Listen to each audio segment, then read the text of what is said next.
Everybody, Davor here. I want to continue with doubles and doubles strategy. I think it's a very beautiful game, the game of doubles, and there's a lot more behind it than just going out there and playing it.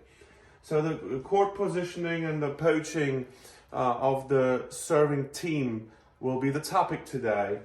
The regular formation, the I formation, and the Australian formation. So that's what you're going to get, guys. If you ever ask yourself, how do we change sides and poach on the regular formation? Should I play the I formation, and what is the Australian formation? You stay with me and you will get all the answers and the movements on the court. As always, if you like what we do, please consider subscribing, which is the best way to support the channel. Share the video, and I try to do it as entertaining as I can to get you through that. Let's start now with the regular formation and what the serving team has to do to poach successfully. All right, so the regular formation, how does a poach work? So on the wide serve, ideally in the corner of the box, have a really good wide serve.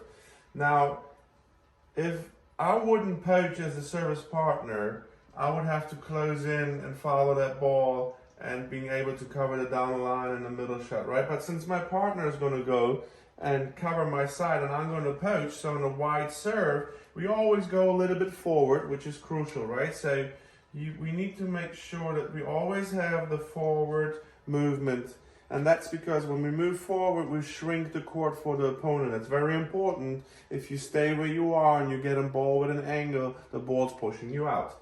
So we move a little bit forward, and now we have to determine where to stand. So then the best scenario, you try to get, and now you go, and right before they hit, you try to be on the service line right there.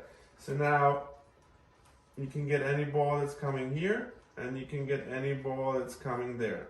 Almost the same distance you have to cover, and if you draw a line then, with the maximum what you could cover on that serve, you will see everything behind you here is covered. If that receiver hits a wonderful shot here, 1 out of 10, right? You just clap the hands and say good shot. So now, in this scenario, if you move right, you can still get this ball here with the backhand and this ball right here with the forehand volley. So now what is the server doing? So the server as well starts to go a little bit in here, and then as soon, right before they hit, they try to get and cover as much ground as they can with the diagonal movement forward.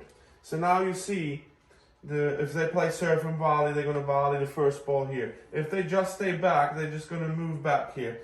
But if you play serve and volley, you go in to disguise it, and then you try to cover as much ground as you can. So now everything that's here is your ball. And, in the recreational level, if it's easier, you just move to the side. So now the next ball you're going to get, if the ball gets down the line, you hit the ball down the line back. You try to avoid to hit it to the net player. So that's the poach on the wide serve. Now we get to the T serve. So now on the T serve, the server serves to the T, right here, and the return will be hit right here. How is the movement now? So when the ball goes to the T and you communicate with your partner to poach, now you actually have to make sure, so as again, you go a little bit forward, and then you actually try to you go forward, and then you go over here. So you try to actually cross the line now, because the ball is a little bit further to your right if you look forward. So you need to cross the line. It's very important to be successful. And now, when they return, you should have everything here, and you should have everything with one big step. You reach these points. That's the max that they can hit. You have everything covered here. And now the server is again good to go. And then for the server again, they move forward and they try to get as good as they can right here. and since it's a backhand recurrent for a right-handed person there, now the server has almost the whole side to cover there, and it's a hard shot for this guy to hit here and pass him. So on a recreational level, that doesn't happen too often. First, it's the backhand. Second, if he moves in well, he has a good coverage there. So there's only a little percentage that can hurt you there. So you can forget about the alley actually, and you focus more in front of you and a little bit to your left. So this is the court coverage you have to know when you poach, when you serve to the tee. And this guy now can go, when the ball is hit inside out with the backhand, if it's a right-hander, gets everything here, and he gets everything here. So everything is covered there. Yeah, that's the regular formation. That's how you have to move and how you position yourself as the serving team if you serve to the tee. And what I showed before was wide, and now we're going to go to the I formation. Why to play the I formation, what it is, and how to move. All right, guys, the I formation. Why would we play the I formation? So if the receiver has a really great cross-court return and the team is just struggling to win points, you want to mix it up. You want to force the returner to hit down the line as well. So that's a good weapon to do that. And you know, just to confuse the opponent team, it's always a great way to mix formations up, to break rhythm, and people just get used to certain things. So it's a really good tool. It's not as easy as it looks like. You really have to know as a service partner where to move to. So if the service partner, because there are various factors playing in, so the server can go either here or here, right? So they have to communicate how that works. So if the server stays on this side and serves the ball out wide, right here, on the white, and he stays here, you move in here. If the server serves to the tee and stays on this side, then you move right here. Okay, so that's when the server stays on this side, and the server can either go in here or go sideways. It's up to you how you're going to do that. But most of the players play surf and volley on that one. And there's another thing I forgot to say. If you play it, the I formation, the service partner can either crouch and stay a little bit further back, or like you bend the knees and kneel and go a little bit closer to the net.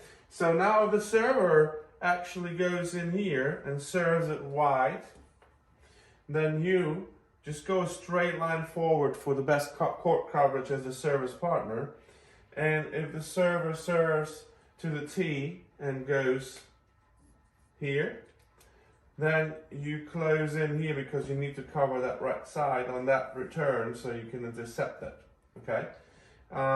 So that's basically how you have to move as a serving team on the different serves. So, and you have to communicate if you as a server go to the deuce or to the outside, and that determines where this guy has to go on a wide serve or on a tee serve. And if they stay on this side, wide serve, tee serve. So yeah, I hope that helped a little bit with the I formation. And now we're going to talk about the Australian formation. So the Australian formation is not as complex as the I formation. So basically you want to use it most of the times on the outside, because you know, players with a really good cross-court return that, you know, have a good angle, you want to start forcing them to go down the line with the returns and force errors on the returns.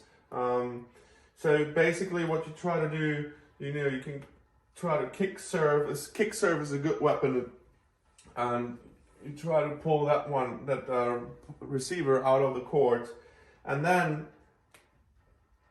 the server runs over here, and the guy at the net, you know, pinches the middle, like the guy was here, the service partner, and then if that guy hits it here, he can cover almost everything, and if he hits it down the line, the server just runs out there and now has to hit it down the line back, and the point is in play.